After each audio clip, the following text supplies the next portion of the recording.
muted. Hello there. Hello there. Check. Why do we got orange there?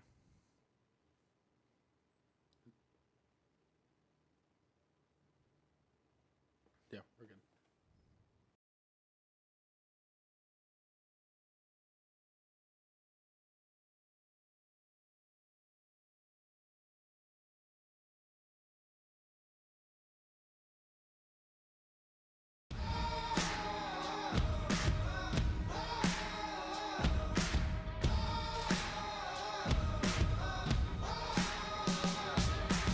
Hey everybody, it's Rob. We're just about to get started with this week's episode.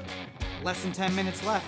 While you got a couple of minutes here, why don't you go check out OTheAnthem.com. It's where you can find everything OThe Anthem, including the merch store, the podcast, and all of the videos. Open up a new tab. Anchor.fm/OThe Anthem is the place where you can get direct links to all the podcatchers you use to listen to our show every week. Did you know we record every episode live on Facebook? Of course you do. But make sure that you're liking the page and turning on notifications so you get notified when we go live. We make a ton of video content between the podcast, the short films, Heretics. YouTube.com/OThe Anthem is the place for it all. And of course you can find me on any social network at Robert N. Cheek. And me at LegendCB5. And you can find the podcast at OThe Anthem on all your social networks. Let me ask you. Yeah. Would you forgive her trespasses if murders were down over the first year of her mayorship? No. And, like, the city was just generally better. No. I mean, what if things had improved by 50% under her first year of leadership, and then it came out that, oh wait, she was corrupt. My one line, and I think famously of musicians, this is where I've sort of said, like, I don't care how crazy you are. Okay. If I like the music. Yeah. As long as you don't actively hurt somebody. Like, I remember Prince got in trouble because he, like, repainted somebody's house that he was renting. Yeah. And it cost, like, $700,000 to repaint the house or something. Yeah, but he just paid and repainted it. Yeah, I mean, like, at the end of the day, nobody was really hurt. It was just that he had to spend a lot of money to repaint a house. Yeah. And like that's the kind of zany weirdness that's okay with me. Like, he brought a llama into the music studio. Now, when you're talking about like Michael Jackson and kids and stuff like that, then now we're going into you've hurt somebody, so I can't condone your weirdness anymore.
Batman and Batgirl in the darkness of night.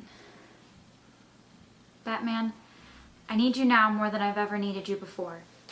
I'm lost and I don't know what to do. Everything is just so cruel. I don't know how I can continue on like this. I'm losing faith. What kind of just world would befall this on me? If you're out there, give me a sign. What is it? Batman?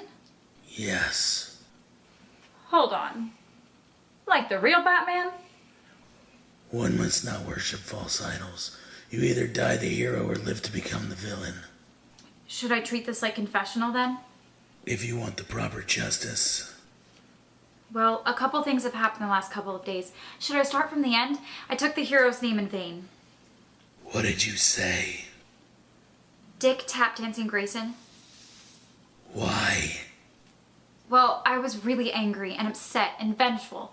I didn't really mean to say it. What was the context? I was in the alley and some guy robbed and murdered my parents, so I just let it out. Dick Tap Dancing Grayson, why did you have to kill my parents? I can relate. Also, I had premarital sex. Several times. How long has it been? Last night. Since your last confession? Oh, I don't know. Something like 03. More than a decade? Well, I'm sorry. I've been really busy, and Sunday football is on. This doesn't help your penance. Church is boring. I hate getting dressed up, and honestly, it's my only day to sleep in. Do you smoke or do illicit drugs? Do you? No! Then of course I don't. Why would I? Why did you pray for me today? Because, I don't know. I'm worried about the fate of our fair city. I'm worried people will lose like I've lost. I want to be the watchful eye and doer of good. But would you believe I'm scared of dying and going to Arkham with the Joker?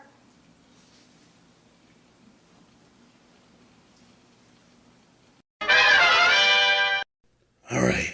She prayed, which is a step in the right direction. She is, however, wretched.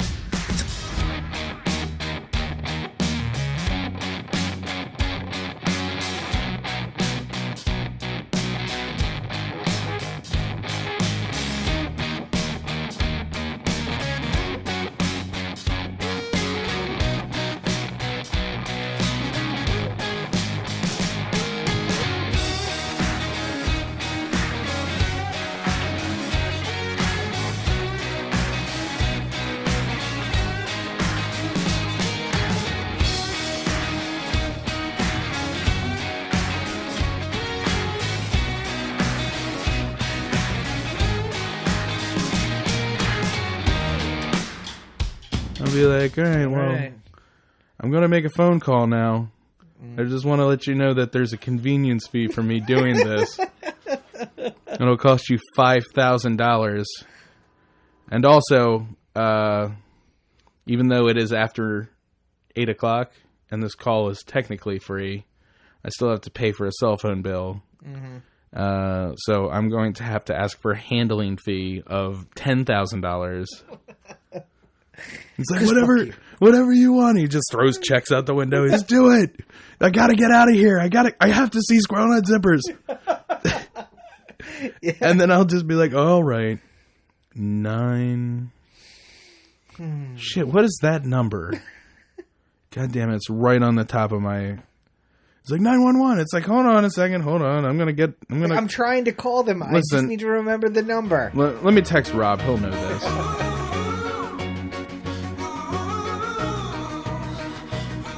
Need to exist. For what reason? I don't understand.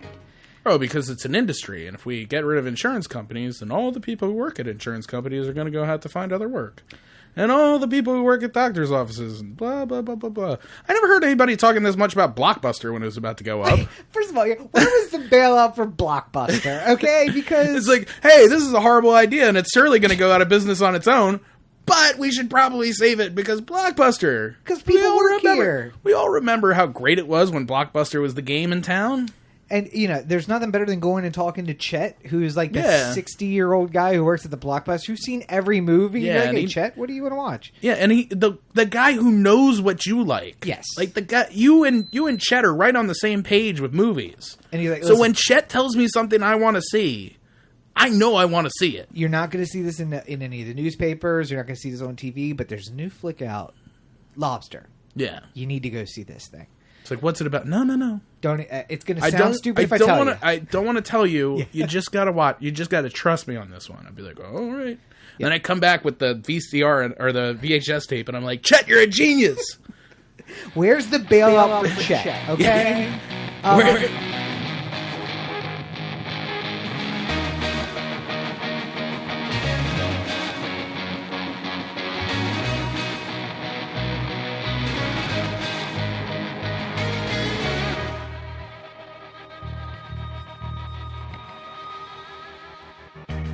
This week on the Oh the Anthem podcast, the coronavirus is going on and canceling all the plans.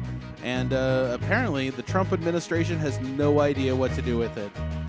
In politics, Bernie skids down and Biden has a huge day on Super Tuesday. We get into all of that. who's still in this race, what's going on.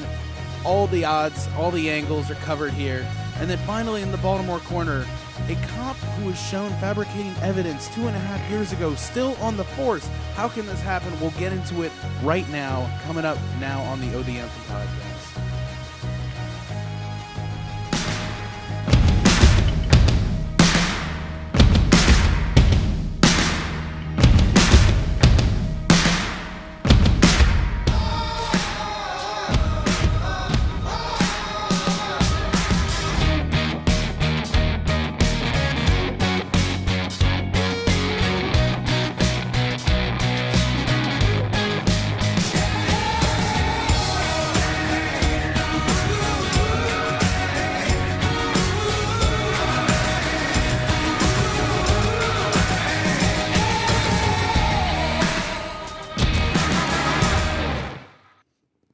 We were here just in time.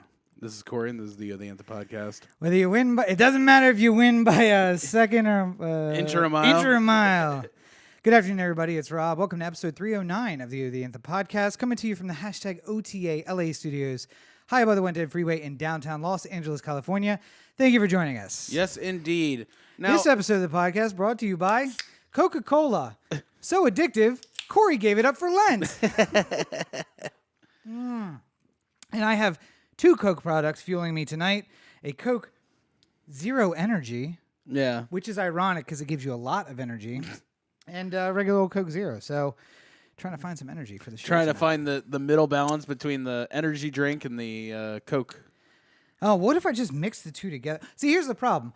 We have the Coke machine at work now. Yeah, the So freestyle. I'm basically just pounding Coke Zero all day, and then I just have a craving for it. I went to Qdoba for lunch today. Yeah. And they have a freestyle machine there. Ooh. And I did a raspberry Minute Maid Light. Yep. And yeah, I think I'm going to do that from now on. I think I'm going to try and find a little raspberry that I could like squeeze into the Minute Maid Lights I have at home. Welcome to come out to create at any time and make yourself a freestyle drink. You can get one of those things I had when I was doing Uber, like the 96-ounce Ones you cup. buy at Yes. 7-Eleven. What the truckers use, the 96-ounce glasses. And work Well, your way what through that way. you don't understand is the refills are only 99 cents. It's such a deal. Well, and you know what else is a deal? What? Following us on social media. You can find us at OD Anthem on all your social networks, Instagram, Twitter, Facebook, where you're probably watching live right now, or maybe Twitter, where you're watching live, because we have 10 viewers on Twitter right now. Thank you for joining us. And you can also check out all the videos at youtube.com/OD Anthem. That's where you'll find everything OD Anthem related in video form.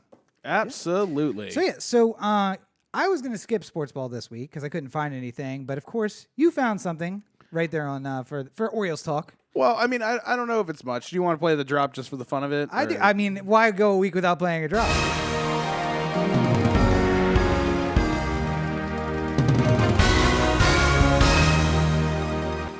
So yeah, I mean, it's not.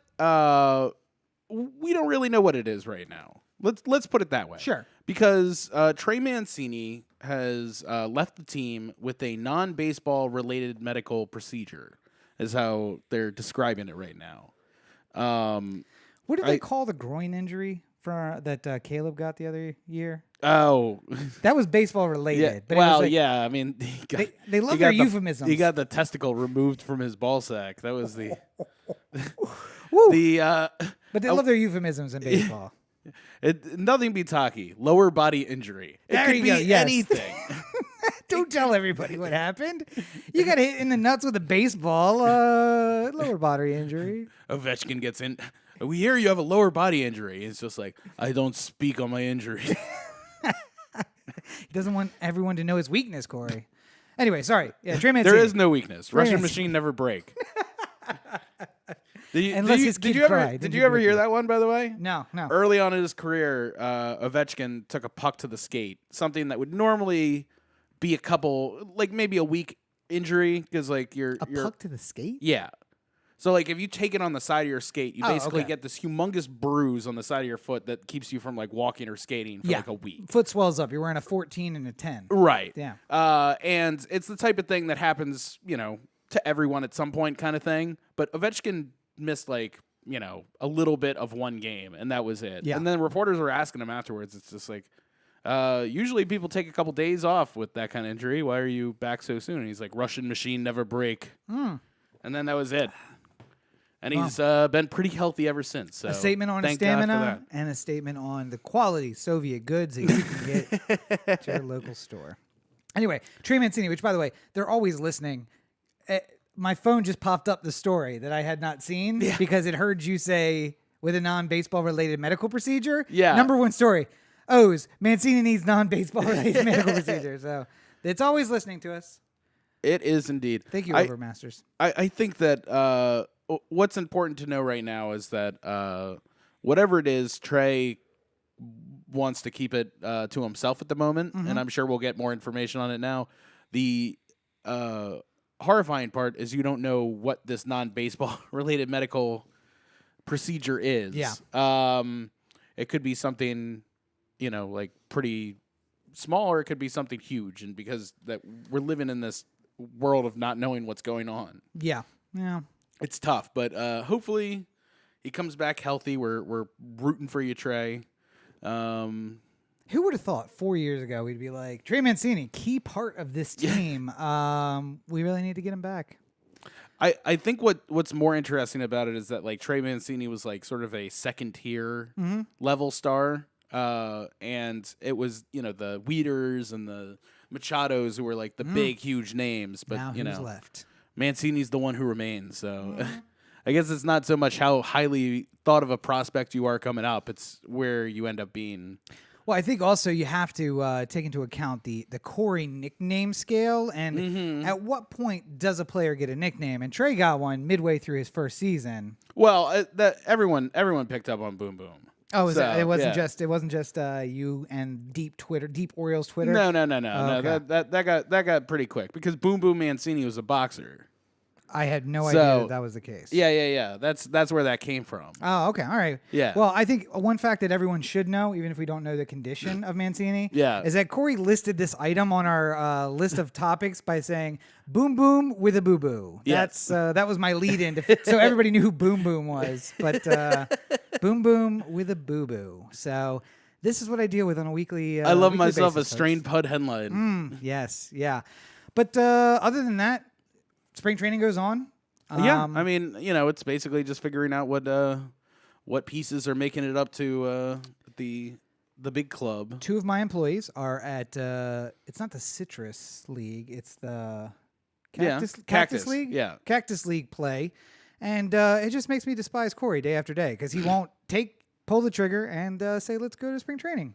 I don't need any special.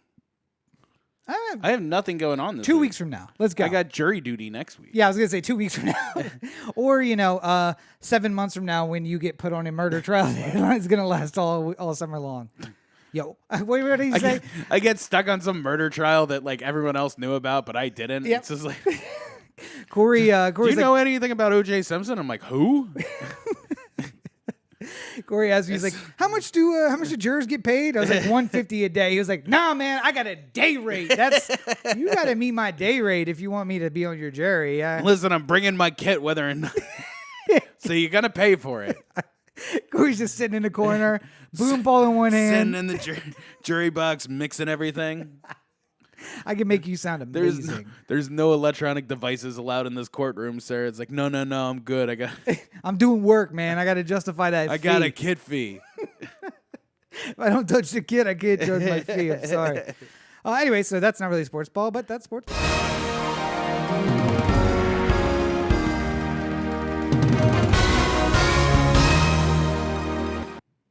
Hey, you know something else that doesn't seem like what it is? What is that? Wow. Howdy. Sorry.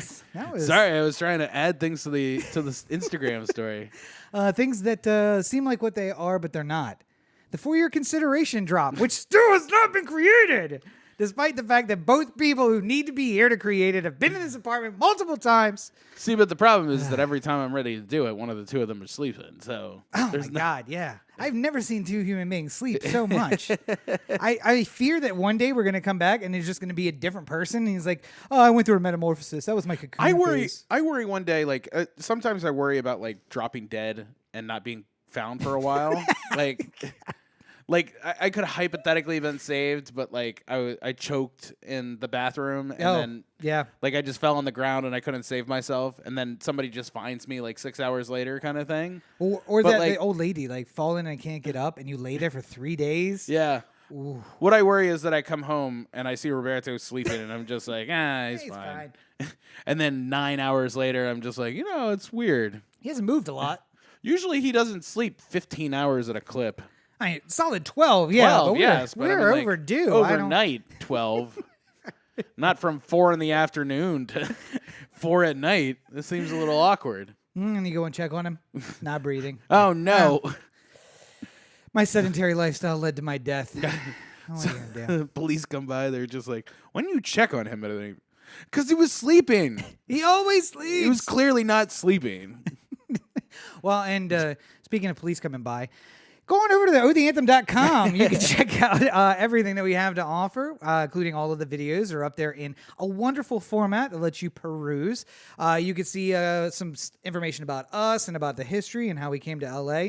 And you can also check out, of course, the merch store where everything's a steal. Huh? See me call back there to the cop thing? Yeah. Everything's a steal at the Anthem merch store, so check it out. That's why the cops would show up. Yeah. I don't think anything is on sale right now.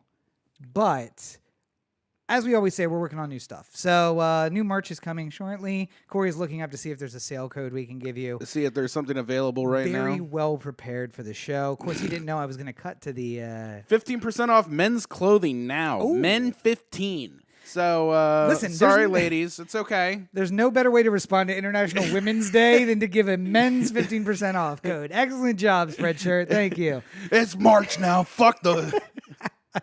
Men 15 for 15% off your men's clothing order, which is what we recommend. I mean, obviously, I'm not wearing. women's listen, clothes. women can wear men's clothes. There's Oh, no that's also reason that you can't, get a men's T-shirt and wear it. I've lost many a sweatshirt, many a T-shirt, Yeah. many a hat in my day. So go get your own. There we go. Hold on. Oh, All the ladies go out the there. wheels are spinning. Hang on, wait. Ladies let me put you center. Let me put you on Ladies go center. out there. You find yourself the Anthem design you that speaks to you the most.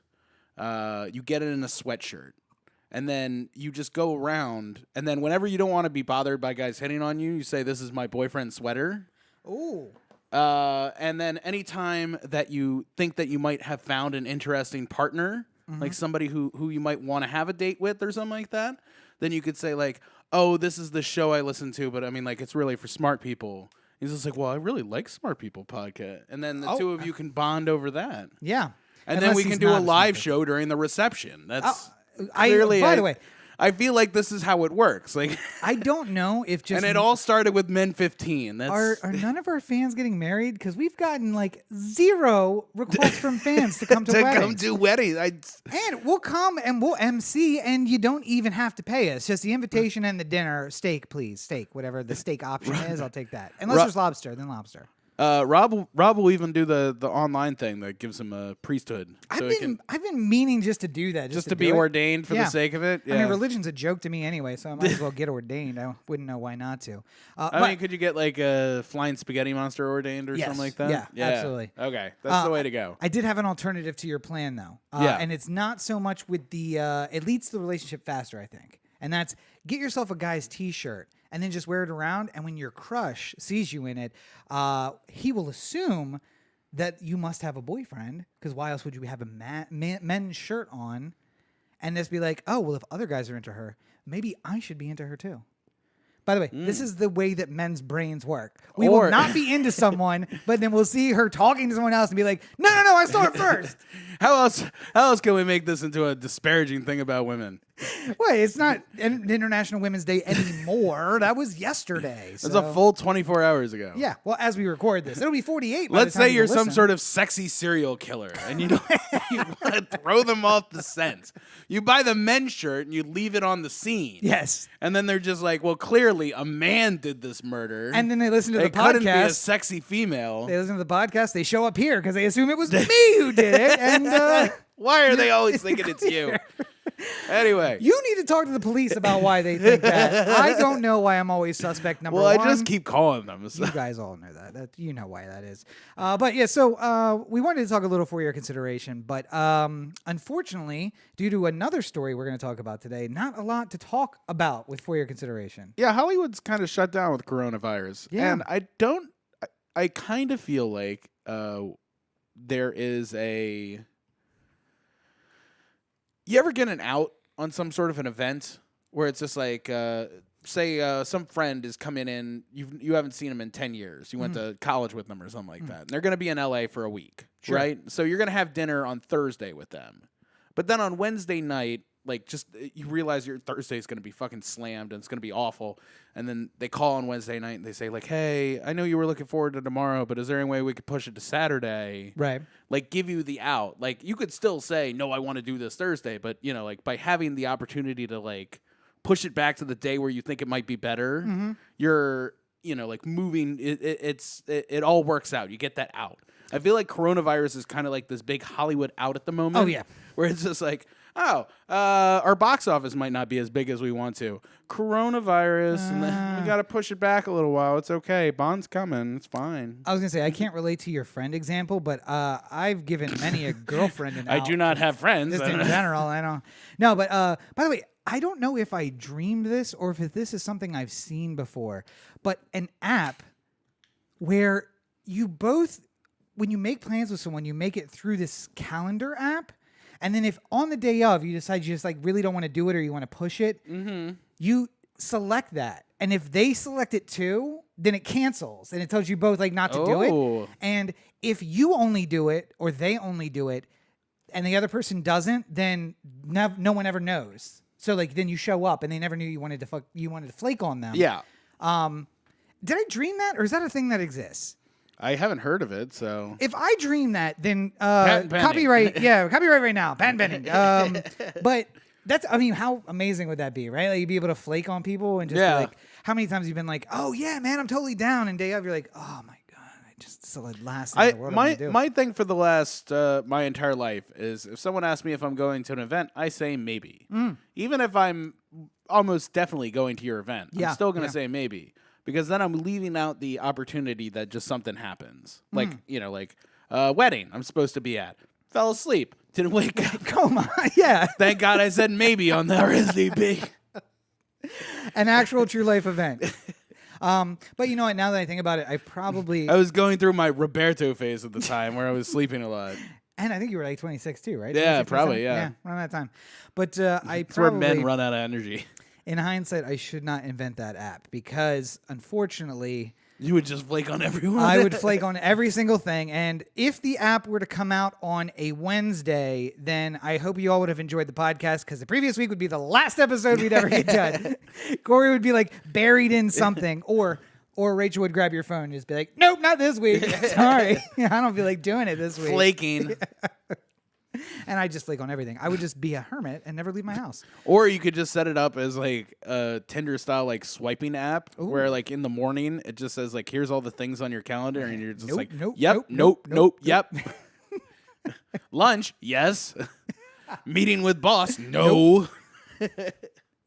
By the way, my staff would love me because I'd be like, I just don't want to deal with that today. Nope. I walked in today with nothing on my calendar and it was the most amazing day ever. But back to the topic, which is Bond is getting pushed. Yeah. They're blaming coronavirus. Right. Meanwhile, other and things... I mean, like, reasonably, too, because, you know, China, you would expect would be a big market for this. And China theaters are shut down at the moment. So that's not the second largest film market or first largest, depending on how the wind blows. But MGM's also looking at that like, we need this one, guys. Yeah. We need it. Listen, we're trying to cash out. We do not have time for Bond to fail. It's the guy at the end of the table. It's real late in the evening, and he just pushes all his chips out there, and he's like, let's see what happens. And then the guy coughs right before he tosses the ball, and you're like, no, my system. Yeah. But other people don't seem to mind. You know, like the Trolls movie got moved up. Yeah. So, and Bautista's movie got pushed down, which says something about dump you area. Maybe the Trolls are in a going to play in China. No. Maybe it's offensive to the Chinese in some way. It was never a popular toy in China, from what I understand. They make them, but Yeah. they don't actually like them. So they're looking at Western Europe. And I did read one like little side story that was just like, it was anticipating that kids might be out of school as school systems in like cities overreact. So like put them out of school. So we want to have a movie in there where Right, parents could just be in like, case. let's go to the movies. We'll see Trolls. So, I mean, not bad marketing, but also maybe putting a bunch of like, germ factories together and they can make Super Corona, which sounds delicious. I think I would enjoy a Super Corona. Sounds like one of those margaritas with the Corona in it. Yeah. Wait, that's a California thing. What do they call that? Michelada? Oh, I don't know. The only place I ever, the first place I saw was in Miami. So. If only there was a Hispanic we could ask about that. No, everyone's sleeping. Yeah. But so it's having bigger impacts too because, I think I said last year, I'm going to South by Southwest next year. Yeah. Turns out I'm not going because it's supposed to be happening shortly. But also now going to it's be canceled. So, and I think and I did the same fucking thing. When Sundance happened, I did the way too late. How could I get to Sundance kind of thing? Yeah. Where I was just like, I'm working on a feature. I definitely can't go to Salt Lake City right now or Park City. But let me figure it out anywho. Yeah. I like looked up flights and hotels and shit. It's like, all right, now make this 1 year from now. And then 1 year later, still nothing planned. But I was just like, yeah, I need to go to more festivals. I need to like get out there and glad hand a little bit and stuff like that. So I was thinking the same thing, but South by Southwest is canceled, and it looks like a lot of things are going to cancel here. So I mean, I've talked about before. I work in the music industry for my day job, and the Winter Concert Series, which is in Miami, canceled. Coachella has been pushed to October apparently now. And there's just like everything. I mean, they're talking about EDC being pushed. Basically, any place that there's a gathering of more than 50 people. Yeah. Especially dirty electronic dance music listeners. They're just pushing that as far as I'm joking, everybody. Just don't get so serious about the EDC or the electronic dance music. I love EDM, but it's everything's getting pushed, and even the film festivals are being pushed. And I think that there is a film festival in New York that's coming up in a few weeks. Dang it. Is it De Niro's West Tribeca? Side? Tribeca Film Festival? I thought that was later, but I might be. It might not be Tribeca. I think about film festivals in New York City, and I automatically think of Tribeca. Like, Yeah. It might be like New the York Upper Film West Festival. Side Yeah. Festival or whatever. And they're talking about how like it's the first time in 40 years they're not going to hold it because it's just too dangerous. Well, I mean, like all this at the end of the day is pretty much an insurance issue, right? I mean, like. I feel like in a lot of these cases, I mean, certainly some of them we're given the opportunity to sort of boot on a bad time and move to a new time, which for a lot of these, like movies or Coachella or something like that might be a more compelling idea just because you have the out to do so. But to me, it feels like South by Southwest. The reason why you cancel that is because you are worried that everyone gets sick and then there's a class action lawsuit or something like that. Or I mean, I don't think it's that. I think it's that you don't want to be the place where patient zero comes out. Right. Because like your insurance doesn't cover that. And could people sue because they got sick at your event? Maybe, but it would be the kind of thing where like if you offered people their money back and said, we're going to hold it, but if you want to, bow out, we'll give you your ticket money back. Yeah, but if you come, you're basically admitting that you know what's going on, Yeah. and you're taking the hit for it. Then I think you'd be fine. I think the real risk is nobody shows up. Well, one, nobody shows up. You have it and nobody shows up, which, by the way, wouldn't happen with the electronic music festivals because people would just be like, "Screw it!" Wait, I heard that Corona. Just one Bluetooth speaker in a parking lot, and they're all dancing. Like, I heard cocaine protects you from coronavirus. We're going to Coachella. Let's do this. There's a lot of cocaine at Coachella, just so you know. I hope they don't cancel it. I'm gonna miss my fun driving around weekend. Oh, where I know. Nobody Nobody's lives there. So it's pushed. And one thing with Coachella is I really think that they want to do Coachella twice a year.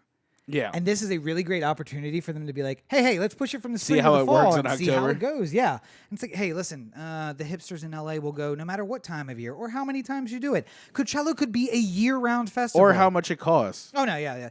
Coachella could be a year-round festival that costs $1,000 a weekend, and there will be people there every single weekend. If you could get the artists, I'm sure there would be. Yeah. Yeah, I mean, that, hey, that would be a big How about part of it. Spread the love. You packing like 90 people into a night at Coachella. Like, spread that out, and Oh, I get it. Just have less artists and have it spread out. I totally get it. Yeah, But it's not about the money, Corey. It's about the music. Well, it is about the money because a lot of that money goes donated to like anti-gay charities. So. Oh, that's right. Yeah, the guy who owns Coachella, if you remember from our episode last spring, yeah, he supports anti-gay charities with your money. So enjoy that, guys. But So no, hopefully it's canceled. hopefully it's canceled. But so it's just impacting a lot of basically any gathering of people. By the way, I just found out earlier tonight, New York, the governor or the mayor, one or the other, is now saying that New Yorkers should not take public transportation, which apparently the governor's, and the reason I would say the governor, because I feel like Cuomo's really out of touch, he doesn't understand how many people rely on public transportation. Yeah. And if everybody takes Ubers, the city's just gonna gridlock. Well, number one, the city's also already kind of gridlocked because of Uber. Yeah. Because they're part of the evil brilliance of the medallion system with the cabs is that you limit the number of vehicles on the road to an extent. And when just a bunch of Ubers flood the market and it's just like people driving in from Jersey and stuff like that. Yeah.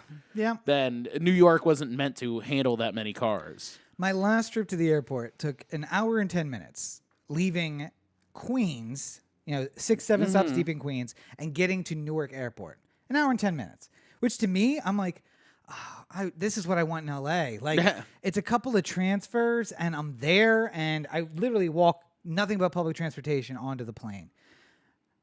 My travel partner was not so happy about it. Like, an hour and 10 minutes, I could have made this in 45 minutes if I took a car. And I'm like, yeah, but then you're sitting in traffic, and it's all terrible. And like, it's going to cost $100. Yeah, and it's going to cost a lot. And why not just embrace public transportation in the city that was built by it? But nonetheless, Cuomo or the mayor. Who's the mayor? Bloomberg? De Blasio. De Blasio. Bloomberg. I don't know. He's not running for president anymore. Maybe he'd run for mayor. Go back for mayor. Yeah. De Blasio. Listen. He walks into the mayor's office and he's just like De Blasio sitting in the chair. And he's like, "Move, Bill. Get up my chair. It's my turn now." Listen, You had your time. I knew it was an old rich white guy. All right, like there's so many of them, it's hard to tell. But just out of touch with New Yorkers, I think in general. Well, I mean, like, I think it would be great hypothetically if you could stop people for like if the subway is going to spread this real great. It would be great if you could stop people from doing that. But it's also like, what are you supposed to do instead? Corey, what if I told you I had a plan on how we could do just that? What am I supposed to do? Walk? No, not that. I mean, city's really big. Listen, you can walk if it's closed, but you can't. Not everybody can walk. Some people are going from the Bronx to like South Brooklyn to go to work. But here, let me just try a revolutionary theory on you, and you're going to be my test audience, okay? If this is guillotine, It's so help not me get- guillotines. I mean, guillotines get us there, but it's not guillotines. What if we offered people a reasonable number of paid days off when they were sick? Wait a minute. And by reasonable, I mean, I don't know, 2 weeks worth of sick time that they could take. So say I'm a hypothetical employee of Create here then. And I woke up tomorrow and something was wrong. I wasn't like, deathly ill, but I was certainly ill for the day. Sure. And I didn't want to get other people sick.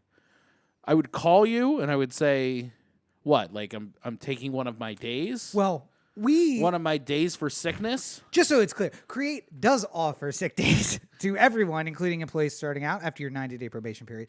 But we use an email. You don't even have to call and talk to anyone. Oh. For those days you're really feeling crappy. You just send an email in to a group that distributes from there, and you say, not coming in today, feeling ill. I write in the email, hello, members of Create Music Fam. Yes. Because yes. fam would be important for the people there. We are a fam, yeah. Create Music Fam, comma. Cough, cough. I'm sick today. Cough, cough. I don't think I'm going to make it. Cough, cough. More communication later. Well, here's the thing. We allow sick day uses. End communication. We allow sick day uses for without evidence. You don't even have to get a doctor's note. So if you just don't feel So well, I don't need to you can write go. my coughs in there? No. Oh, and what in a- fact, you get 2 personal days that aren't vacation or sick days just to use for, a mental health day if you just need a break. So you don't even need to take it. Oh, my God. This new world we live in. Revolutionary. What about this? Now, this one isn't, usable anywhere in the world. Well, that's not true. It's usable everywhere in the world except for the United States. What if I told you that I had a system where you could go to the doctor when you were sick? What? And you didn't have to worry about how much it was going to cost, and you didn't have to worry about the cost of the medication. And Yeah. because you have sick days, you don't even have to worry about not getting paid on that day. Is that something you might be interested in? Yeah, Bob. Who that's wouldn't, Bob? So, I said last week, and it was really funny for me about Thursday or Friday of last week to start seeing the experts be like, hey, this thing that Rob said like on Monday last week, that's where we are. But we have crossed this X where Yeah, cross the Rubicon. the system we have built, this capitalist system we have built, has finally found its cross section with a disease which takes advantage of that system. Because when the first day you felt ill, you stayed home, you wouldn't infect anybody. Point. Oh gosh, 'Cause here we go. We're gonna. One of the points here was the stocks plummet. Yes. I would like to sort of cut into this a little bit Okay. because I think if you're talking about a broken system, this is part of it.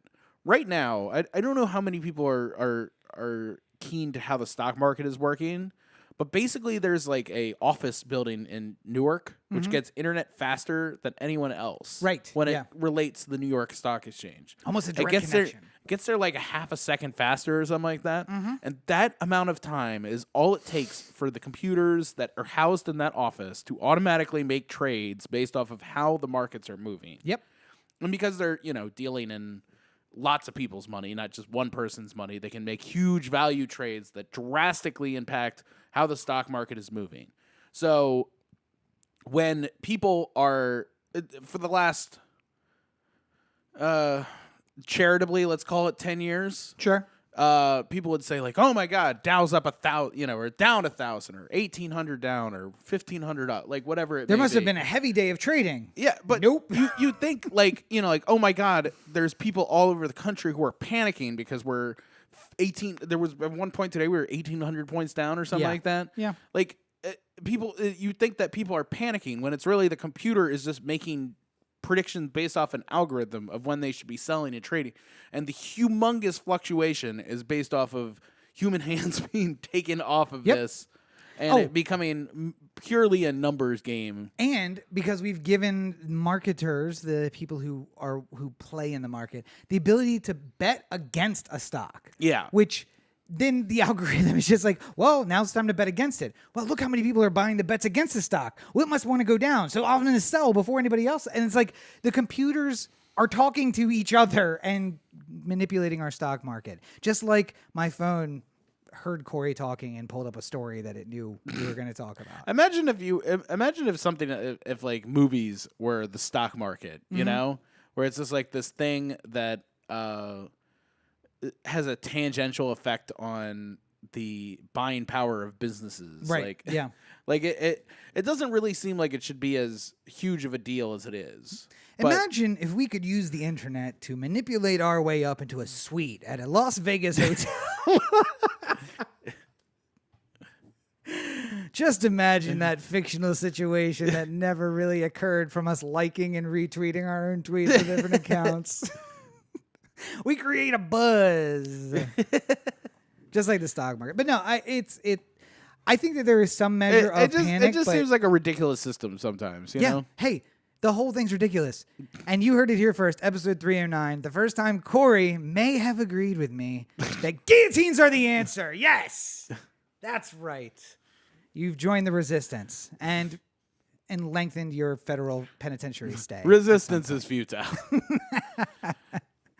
Wait, so we've kind of skipped around a little bit. Yeah, I heard broken system and it got me thinking about the stocks just because I knew it was on the list. Well, And speaking of broken system, how about this? There is a convention going on right now or just ended where every piece of legislation you're going to see in the next year was just decided. Thanks, CPAC. Yes. And thank you, CPAC, for giving Ted Cruz coronavirus. Now, the side effect of that is every congressman and senator goes to kiss ass to a bunch of people who kind of control our economic and legislative policy. And someone went there with coronavirus and possibly infected every Republican senator. Well, not everyone, but many Republican senators and congressmen, including the vice president. Was he there? I heard that. I heard Matt Gaetz is on this list too, by the way, of people who may have gotten infected. I hope it's all of them. I hope it's all of them. No, but there were talks of the people who have been interacting with different people and how basically all the Republicans are fucked now. Because this one guy was shaking everyone's hand or something like that. Good on you for building that patient zero map, and good on you, Republicans, for bringing about the downfall of our democracy. Through the virus, not their usual means. They're using the virus to bring down our democracy instead of, rather than McConnell doing yes, hating the poor and rolling back programs that don't benefit the uber rich. I really enjoy being in America right now. It's fantastic.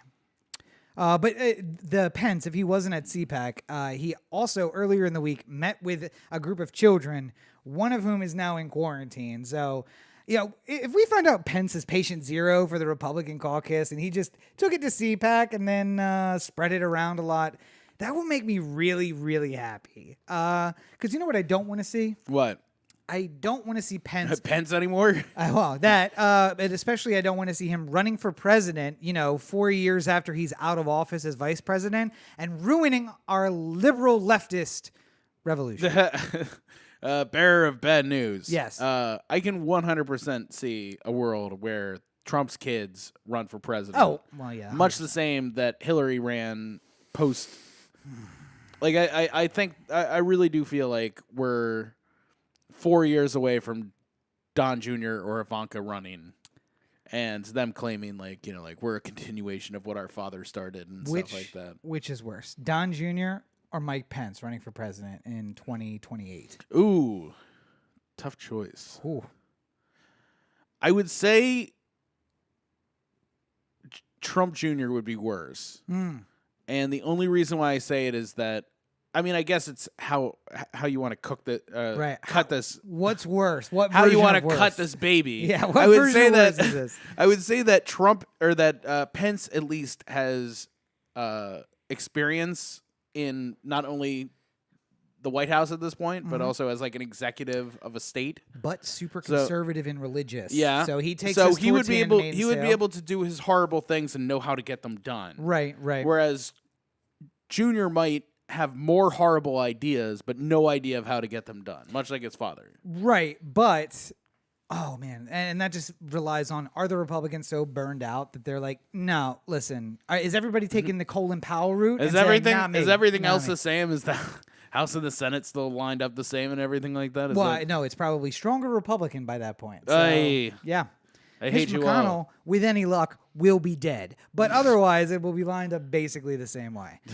He's the one spreading around the coronavirus. I say that, but, turtles live 130 years, so... I'm tired of all of you. Why is Mitch getting so friendly with the Democrats? I don't know. I've never seen this before. Why is Mitch kissing Nancy Pelosi? Full on. Whoa. Is that tongue? He's slipping near the tongue. Hey, all right. God, kissing a turtle. Good tongue. Yeah, that's a great picture. Imagine that. Imagine that, everybody. Yeah. The good news, though, is that Trump, despite failing in pretty much every single aspect of this whole coronavirus scandal, I think he's found the light at the end of the tunnel. Okay. Tax cuts. Yes, that is the solution for everything. I don't know if you know that uninsured people have no way of getting medical treatment for coronavirus or anything like that. Oh, I am But aware, yes. We are going to fix that by giving money to businesses who are affected by the fact that people can't make money and spend it. This is So my that's favorite how- part of all of this. There's going to be a stimulus for the businesses Trump. who are losing out. Well, and listen, there will be a payroll tax break as well, because Trump wants to reach down and help the average American. You know, those people making $150,000 to $250,000 a year. He wants to make sure to get down to that average man level. So he's going to cut taxes for them too. Which, by the way, inevitably means that everyone below that, your taxes go up. So 150 to 200 grand a year. What am I sending my kid to a regular private school? Jesus Christ. I wanted to send him to Oakwood School for Awkward Boys. I see that stuff and I'm like, is there nobody in his ear like, okay, so it's about, these are small business owners and they are putting money back in the economy. He's like, I got it. And he goes out there like, average Americans making $150,000 to $250,000 a year. And like the people in the room in front of you may make that. It's the average of the room. It's not the average of the country. That's the average of the people he meets. Yes, really. Oh God. Now I'm just hoping that maybe he wasn't it. There was like a big debate moment where somebody was asked like the price of milk. Yes. And like, was it Carter and? No, that happened back on Obama's second one too. Oh, was it? Yeah. I think it's happened a couple times then. No, not Obama's second. It was Obama's first. Because if I remember, it was one of those things that made him seem way more likable than Hillary, was because like he was close. He was like 315, and the person corrected him and said, "Well, in the was it in Chicago? No, it wasn't Chicago. Wherever the second debate was, because it wasn't Hofstra. Hofstra was the third debate. Yeah, Miami, wherever it was. They were like, well, actually, locally here you can get it for $2.89, but he was at like $3.15. Yeah, and Hillary was like $6. Like. I don't know. That's what my maid charges me when she goes to the store. But nobody got it except for Obama. Right. It's like a thing. But yes, famously, I think that was used with in the Carter campaign in 76 when stagflation was driving prices up just to be like, how out of touch are you with prices? Right. And they should really ask that more often. I would like to see Trump calculate in his head how much a gallon of milk costs. Having no concept of what that might be. And he's like, all right, listen, I know gas was trading at $488 a barrel, and gas is generally about 12 times more expensive than milk. I think you're already doing way too much math for Trump. Listen, he can say that to himself. I don't think to the equal sign, he has no idea. He doesn't need to fucking answer the question. He's going to call the milk beautiful, and he's going to move on. You know what? Milk is very important. It doesn't matter. It doesn't matter what the price is because it's never been lower. The milk is beautiful. Everyone loves the milk. I'm really proud of all of the tax breaks we've gotten for our American farmers. Farmers are the backbone of America, and we need to make sure. 97% of it goes to corporate farmers, but, eventually it'll trickle down to the... No one's going to interject with that. Local family farmer. Yeah, no. There are none left. But... since we're talking about Trump and elections, we are, of course, winding our way towards Decision 2020. And by winding our way, we mean 1/3 of the way through the primary process. Yes, but unless Bernie turns it around tomorrow, it may be all over but the crying. Because Joe Biden had a surprising Super Tuesday. And I want to say, I want to blame the candidates like Pete Buttigieg, who dropped out right before Super Tuesday. Because you've been bought off. I don't know how, and I don't know by whom, but you've been bought off. And everyone who might have voted for you voted for Joe Biden instead. I don't necessarily feel it the same way. I think that Pete specifically went on some show recently, and they asked him like why he dropped out so suddenly. He's just like, there was no way. There was no path to me getting enough vote or enough delegates to make it work. And there's no point in me staying in the race to just play spoiler to whoever wouldn't. I would be siphoning the vote off from, Well, listen, Democratic Party. Now, I'm not saying that somebody didn't put that idea in his head and then he thought, well, maybe it's for the best. I would say if you're really looking for the politician amongst the bunch, then look at what Joe Biden has been able to pull off here in the last little space the last 2 weeks here. His pants in front of a group of co-eds, or like what kind of? No, I mean like in the fact that he's been able to pull off he's been able to get the entire Democratic Party like lined up behind him. Yeah. And he hadn't won a single state. He wasn't even in the top 3 in any of them, I think, up until that point. Like it aligned so quickly behind him. And that doesn't necessarily work unless you as the candidate are out there pulling levers and making things happen a little bit. I don't want to think about Joe pulling anything or making anything happen. All I know is we're about to have another election between one, rationally conservative white man and one irrationally conservative white man. And I think we are worse off for it. Because Bernie is literally the only option that isn't just business as usual. Obama, for all his guff beforehand, became business as usual. Biden was a big sign of business as usual. And now he's going to continue that if he wins, which he probably won't. Because is there enough difference to make people come out and vote between Biden and Trump other than he's just not Trump? No. White people in the suburbs aren't going to care. I feel like what we need to everyone vote for Biden, and then when he actually becomes president, just make it very clear that we're not happy that he's there. Just like sort of like trumpet. We're gonna just do a Trump. I mean, I guess essentially, I was trying to think of some sort of way that you could just send a message that you're unhappy with the way things are going, and that you are here temporarily because you are not Trump. You are the stopgap solution that will get us to the eventual candidate that we will vote for. The next opportunity we have. The ridiculously fascist right-wing person who comes in response to Joe Biden because the left is not motivated and Joe Biden's not going to step down because he's finally president, and that's the one thing he wanted his whole life. Sean Hannity and Tucker Carlson's love child or something like that. Or a Carlson Hannity ticket running for president. Hey, if you can be in entertainment and you can run. Hey, what's the next best step from a guy who watches Fox News all the time? A guy who's on Fox News all the time. Yeah.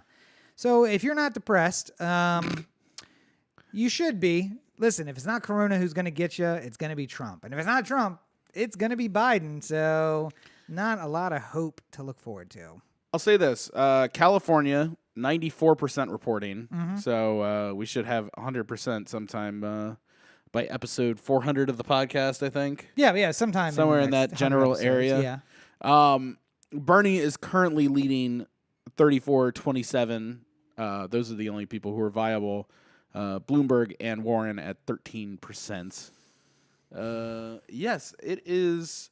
I really thought Bernie was going to run up the score in California. And the fact that Biden not only won Texas and North Carolina and Massachusetts and Minnesota without trying, really. Yeah. And then being able to be so competitive in California is really incredible. We talked in the pre-show, but Michigan is kind of the show now for Bernie.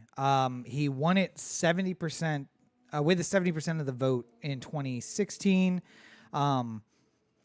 And it was the first time that people were like, whoa, Bernie coming out of the blocks. But keep in mind that there was no first Super Tuesday, really. It was kind of the Super Tuesday that we have coming up now was the one that people were worried about. And so California and 2 other states, I think, moved their vote date up to the Tuesday before that, creating Super Tuesday 1 and Super Tuesday 2. But nonetheless, tomorrow Michigan votes, and how that vote goes may so go the election. Because if he can't clear it, it's going to be bad.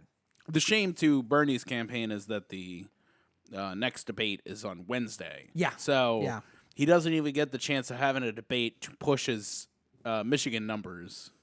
But if there is one on Wednesday. Because I don't know if those numbers come back. I think that I don't think Bernie drops out, even if he looks like he's. I mean, because right now the odds are. I think 538 had it at like 1 in 20, basically, that Bernie wins the nomination. Yeah. So it's not great odds, but it's certainly still odds. And I feel like if you're one of 2 people in a campaign, there's no problem per se sticking it around just to see if things change somehow because I mean, like, if you're just gonna lose all these states regardless of how much you try, then why not just stick it? Why not burn $500 million doing that instead of doing something good? Well, it's not like you can return the money to the people, so you might as well burn it. I mean, you can start a PAC and do some good with that, or you can do a lot of things with that money. But nope, burn it. Burners. See, look, a burner right here. Burn it, Spiting Joe. Yeah. Burn it to own the libs. I don't know. Like 1 in 20 is not great odds. I think I would say we, but I mean you, the Democratic voter, kind of have this interesting case where it's like keep Bernie in it just in case one of them has a heart attack. We need a backup at this point. We need somebody for that convention. Somebody. Here comes Bloomberg sliding in with his like 10 delegates. Hello. Hi guys. Hi. But damn, what was I gonna say? Oh, $500 million certainly bought me something. Someone reminded me of the Chris Farley bit, which I think is the living in a van down by the river guy. Yeah. Who would in the middle of the thing have a heart attack and just be like, oh no, that was the super fans. Super fans. Yeah. Okay, yeah, super fans. Bears.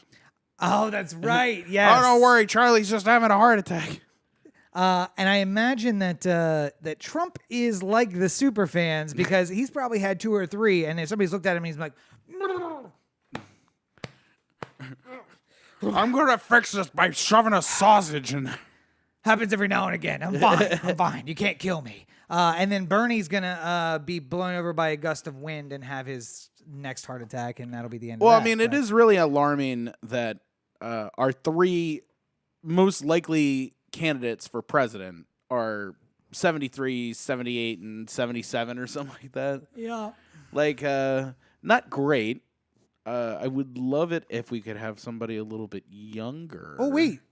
If only there was a candidate to vote for who was a centrist like Biden, but, 30 years younger. If only Buttigieg had the political capital to be able to make Biden drop out and put all his support behind him. Well, I hope he learned something from this race. Listen, you will get you earn your druthers by groping women on TV, and somehow that equals black vote. I don't really know how it works. I'll say this. Pete is looking at a little job after the campaign here. Did you hear about this one? He's the only one I would want to have a job after the campaign. But yeah, what job? I didn't see the story. He's going to fill in for a week as a guest host on Jimmy Kimmel Live. Oh, the Anthem Pie, or the Anthem.com. Is that you having a stroke on live air? I hate this society. I will burn it down with a box of matches in my own 2 hands. That just depressed the shit out of me. Like, you go from running for president to filling in for Jimmy Kimmel. I think he's doing it because it'll raise his profile. Of course he is. And, I don't know how good he's going to be at it. Probably terrible. It's not an easy thing to do. I mean, like, you got to remember when Jimmy Kimmel first started doing it, he was terrible. Yeah. And basically, when you put a new late night host out there in front of the American people, you sort of have to have the feeling of like, all right, well, I'm just going to let him fail for about 6 months, and then just because you can do we'll it, start working around the edges and make sure that this thing works at some point. Just because you can do it in 8 languages doesn't mean it's good in any of those languages. So take care, Pete. I hope it's a lot of political guests that week. I hope you're not like interviewing Lady Gaga or something like that. Here's everybody who dropped out of the campaign and disappointed the American people thus far. So, by the way, Pete, are you sticking with Tulsi at this point? You're on my list. Now you're on my list. Are we? What are we doing with Tulsi Gabbard's president's or candidacy here? By She's the way, still in it. Yeah. Then Tulsi, you have my vote. I mean, I don't vote, so you don't have it. Wouldn't it be hilarious if she wins Michigan? Just like out of fucking nowhere. Yes. Tulsi Gabbard with 60% of the vote. Because I have the ears of the Michigan people. They're John listening to King me. would shit himself at the magic board. I have the ears of people in Michigan. Michigan, vote Tulsi for president. The only way this race could get more crazy and unusual as if something like that happened. How long? Okay, question. If it looked like Tulsi Gabbard was going to win Michigan, like if you were just going through the numbers and you work at CNN and you're just like, she's got a huge vote lead. Yeah. What point do we start reporting this like it's actually news? Because like sometimes they get 1% of the vote in on something and they're just like, early out of Alabama, Joe Biden is up by 84% with 1% of the vote in. It's just like you found out that one polling place in the middle of nowhere voted and it was 15 people. Yes. And 13 of them voted for Joe. It's just like, all of them have "I hate socialism" on stickers on the back of their trucks, and you're like, I don't know, that's representative. They have 15 people sitting at a table discussing how bad this was for burning it, that 1% of the vote has come in. Yeah. Something tells me they'd pull back on the Tulsi thing and just be like, oh, an interesting aberration from Tulsi Gabbard going on so far. She's pushing. We'll report those numbers Somewhere later. around 1 a.m., 99% of the vote is in, and Tulsi's still winning. It's just like, we're not calling it. Joe told us that it would all be okay. This is the scenario I would prefer for the election of 2020. Okay. I would like to wait until September. The first, maybe the second. 2 months before the... Yes. This first or the second campaign debate for the general election. And have, everyone there, everyone debating, the two candidates debating, but also just have in the audience, like, Pete Buttigieg is joining us tonight. Like, hi, Pete. Hey, how's it going, everybody? Tulsi's like he's there. Bill Russell visiting the basketball game. Yeah. Everybody's there, right? Everybody's there watching. Pence is there, and just like McConnell's there. Let's hope, and Pelosi and everybody. And then, have you seen that show on CBS, Designated Survivor? Yeah. That's what I would like. I would just like everyone to be in one place, and then now the Secretary of Agriculture is running the government. Could it be worse? And maybe we just get, a reset on this election and we start over again. By the way, one last politics thing before we move on. Did you see Schumer's remarks, by the way? No. I generally ignore Schumer's remarks. Schumer, talking about upcoming Supreme Court cases that are going to be in front of the court, said something like, Kavanaugh and who? I can't forget the first Gorsuch. guy. Gorsuch. Mm-hmm. Kavanaugh and Gorsuch should watch themselves on these votes and recuse themselves if they need to, because the American people is not going to stand for it or something like that. And then John Roberts replied with "Don't you fucking talk to my judge, Elliott. You shut the fuck up, Chuck." It's really, at any time you get John Roberts to reply to your yeah, you know how much people must talk shit about the Supreme Court, and he just sits on that. You have to, though. You have to be independent. And I mean, generally, I have a policy of life, which is you shut the fuck up, Chuck, because I don't want to hear him talk, and I think he's an idiot. I think my cartoon president version of him is just an accurate portrayal of the man. Or the Discovery Channel version. You've seen it. Jellyfish Worldwide. That's an accurate portrayal of Chuck Schumer. A man without a backbone. But, John Roberts has got to stay above it all, but at some point you have to say, don't threaten sitting judges.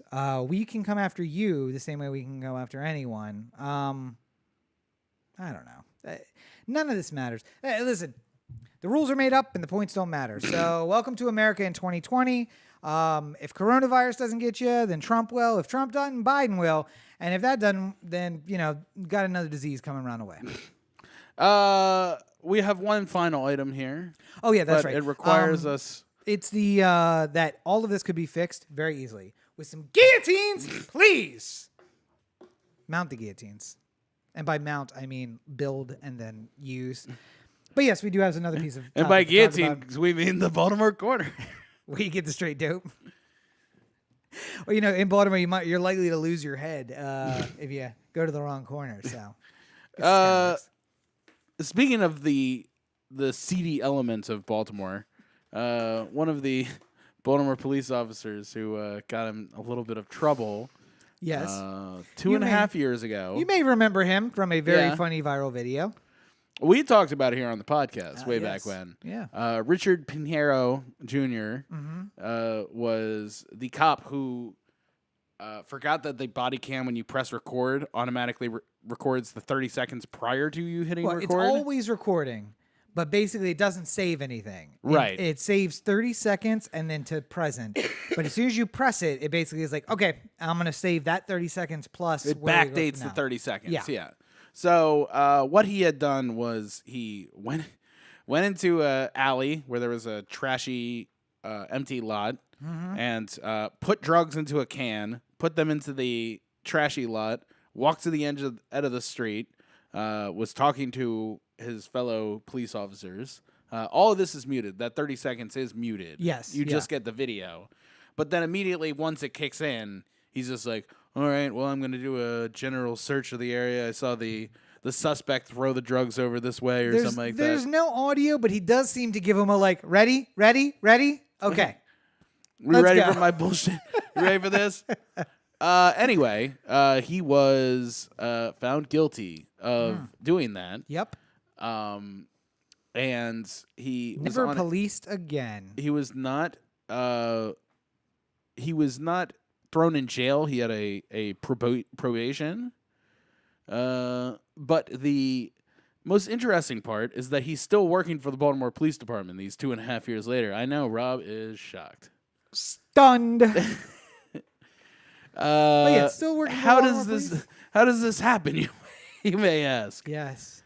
Uh, Didn't Catherine Pugh sign a new FOP agreement or a new agreement with the FOP? God, I hope we could CBA? get it tossed out. Just because On like of a her? technicality. Yeah. Yeah. She wasn't allowed to. She shouldn't have been allowed to negotiate on our behalf. We'd like to throw that agreement out. Yep. Funny part is, this gentleman is on desk duty. Why is he on desk duty, Corey? Because he is not acceptable enough by the state's attorney's office to be called as a witness in any kind of actual police work. I wonder why that might be. So he just has to work a desk. Maybe he's evidence control or something like that. Some juicy. I mean, I hope he's down in a basement painting tiny furniture. That's really the best we could hope for him. Cool as the smooth. Just such a depressing end to a podcast. Just, I know. everything sucks, and it's not going to get any better. And listen, we've been talking about how terrible Baltimore is.